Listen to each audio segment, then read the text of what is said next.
One of the world's oldest and most enduring civilizations has been an unsolved mystery among Egyptian experts and fans. And that mystery is the broken nose of the statues. At first glance, it seems commonplace that after years, it is possible for any monuments or artifacts to fall into disrepair. But why are there so many ancient statues that only had their noses broken? Or was missing? If something was to break, then why the nose? The issue has given rise to many assumptions, including a bitter one that has come up again and again, though it has been denied.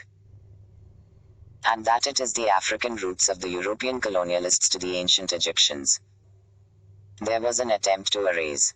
Experts, on the other hand, assert that the theory is baseless because sufficient evidence for it, among other reasons, although they agree that it is not one of them.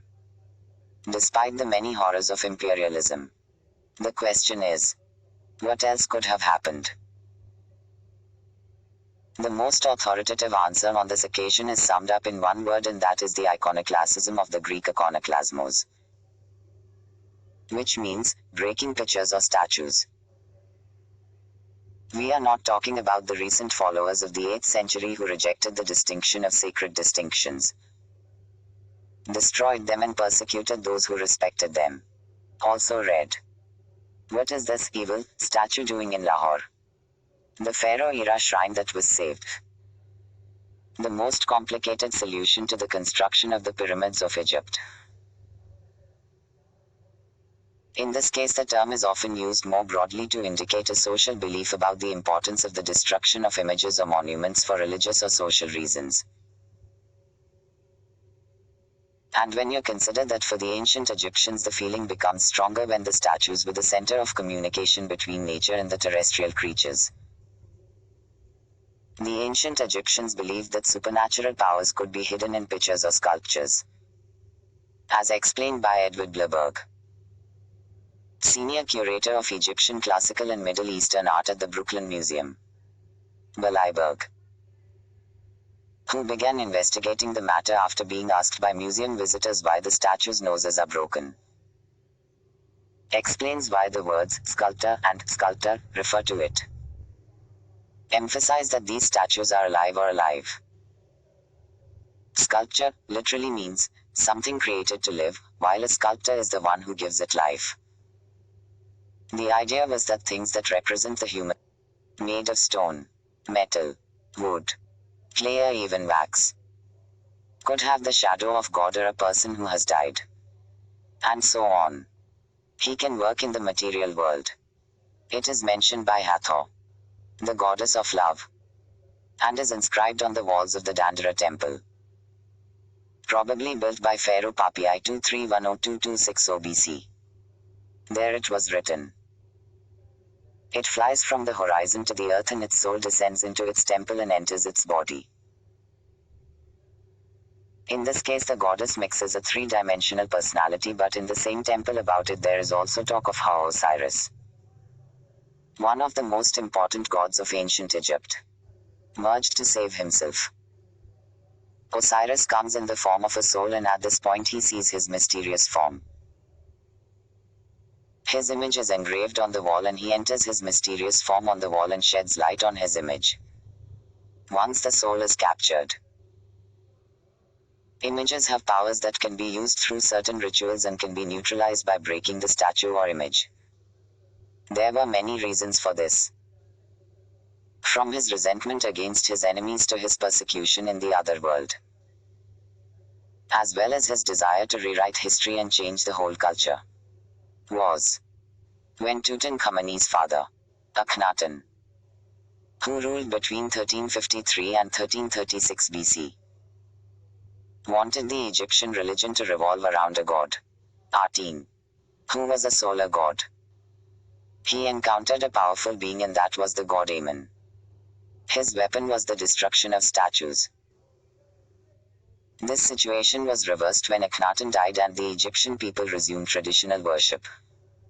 In such a situation, the temples and monuments honoring Aten and the late pharaoh were destroyed. But we must remember that not only the gods could fit into the statue, but also the souls of human beings who had died and become holy souls after enduring the painful journey and punishment after death. Were. The feeling that your ancestors are still with you after you die can be comforting as well as worrying for you. Especially when you are a powerful person and you don't want the shadow of your past be with you. When Thutmose III, who ruled from 1479-1425 BC, wanted to make sure that his son was his successor, he tried to erase his predecessor and stepmother Hatshepsut from history and their physical evidence removed. Anxiety about the future.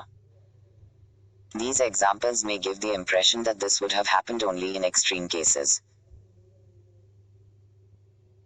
But the destruction of objects representing gods or humans was so common that Egyptian expert Robert Ratner recorded that it was a matter of constant concern in ancient Egypt. Was the cause? This concern has been expressed in a number of references, including a royal decree. Anyone in this country who damages their statues, syllabuses, temples or historic buildings will not be allowed to have the property of their ancestors, nor will they be allowed to join the spirits of the graveyard. Will. Attacks on graves were very serious. A man named Verso of Captis, who lived in 1539-1295 BC, wrote a threatening inscription. The sun god is angry at anyone who breaks my grave or damages my statues in the cemetery. It will happen and he and his children will never be happy.